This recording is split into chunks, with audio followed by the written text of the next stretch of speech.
Hello everyone, this is the Effort Adventure here with another album review, and today I'm going to be reviewing a very special album, Rubber Soul by the Beatles. This was released December 3rd, 1965.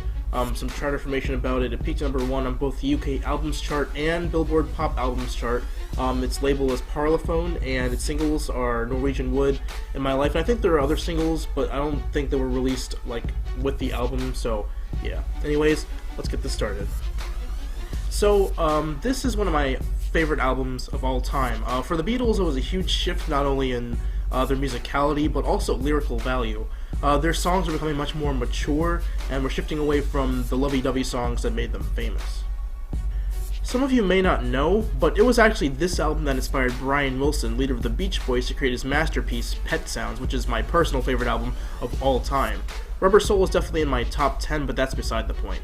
Let's delve into this album, shall we? So, the title is reference to what a lot of black musicians at the time were calling white musicians who were trying to play soul music, which was called plastic soul. So the Beatles kind of took that negative label and turned it into a blessing, as the majority of this album does have influences of Motown brand soul music, but for the most part, this is a folk rock pop album. During this time, the Beatles, especially John Lennon, were very much into the works of fellow musician Bob Dylan, and it really showed in their music, as well as their sense of fashion. The first track on this LP is Drive My Car, which already shows some differences from their previous work. As opposed to the usual guy talking to girl gig, this was the girl talking to the guy, telling him that he can be her chauffeur as soon as she actually has a car, as well as sexually pleasing him in between.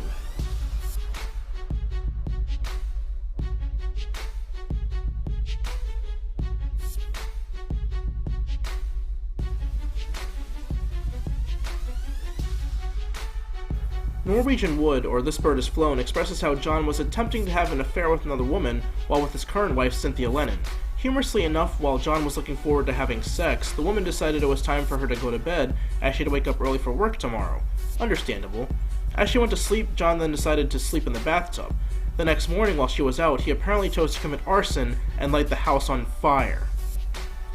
Fun fact, this was actually the first pop rock song to use the Indian instrument, the sitar. This was played by George, who had been studying how to play it since Help, and was truly a landmark song in music history because of it, setting off a sudden interest in Eastern music amongst the masses. On the other end of the spectrum, a lot of songs Paul wrote for this album talked about his faltering relationship with his then-girlfriend, Jane Asher.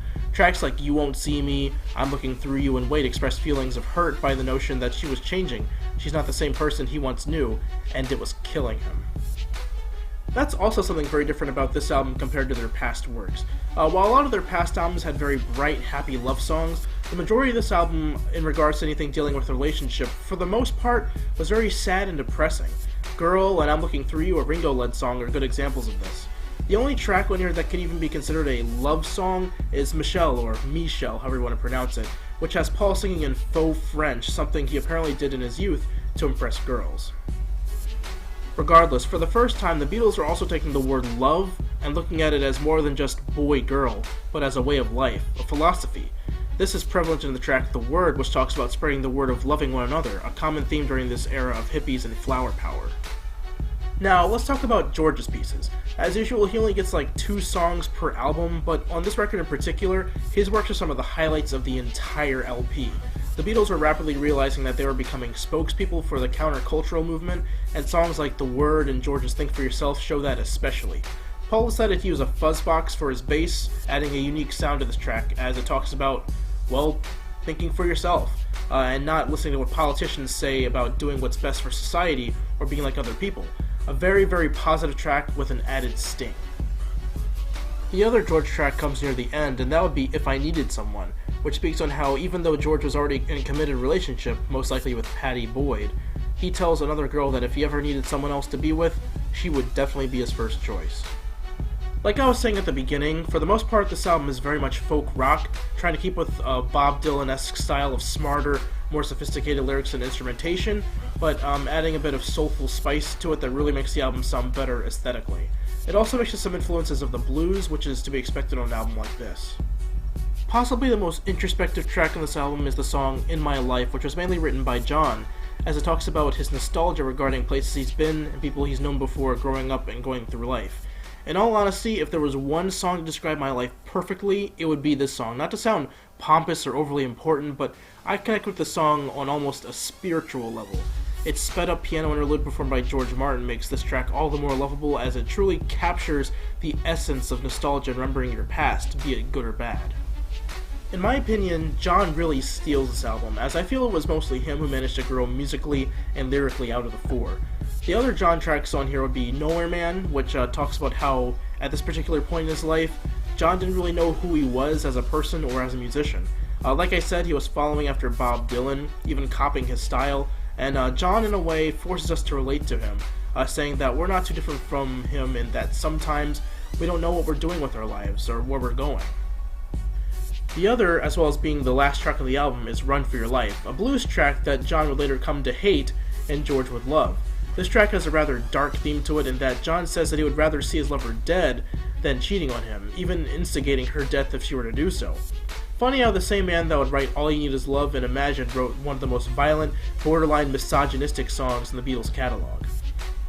Overall, I already told you that this is one of my favorite albums ever, and even though I talked about pretty much every single track on the album, I don't feel like I really told you exactly why it's one of my favorites.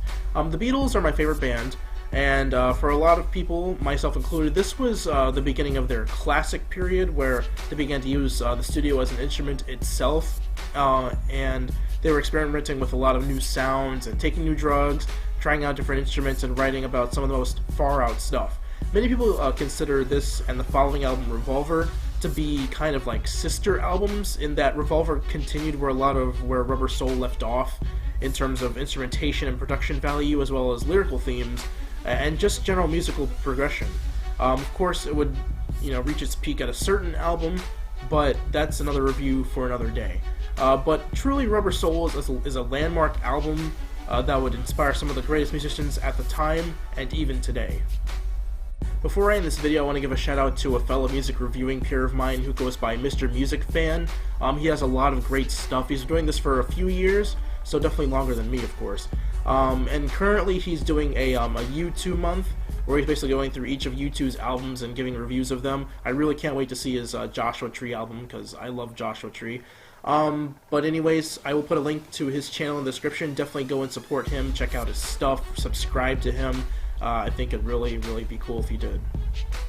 Anyways, thank you very much for watching this another album review. If you want a song or an album to be reviewed that you like or may recommend, just leave a comment down below or hit me up on my Facebook or my Twitter. The links are in the description. And if you like this video, please show your support and hit that like button. And if you want more and want to stay updated on what I'm doing, hit that subscribe button. It really helps. It lets me know that you guys like the stuff that I'm putting out. But anyways, thank you again for watching, and I will see you in the next video. So long.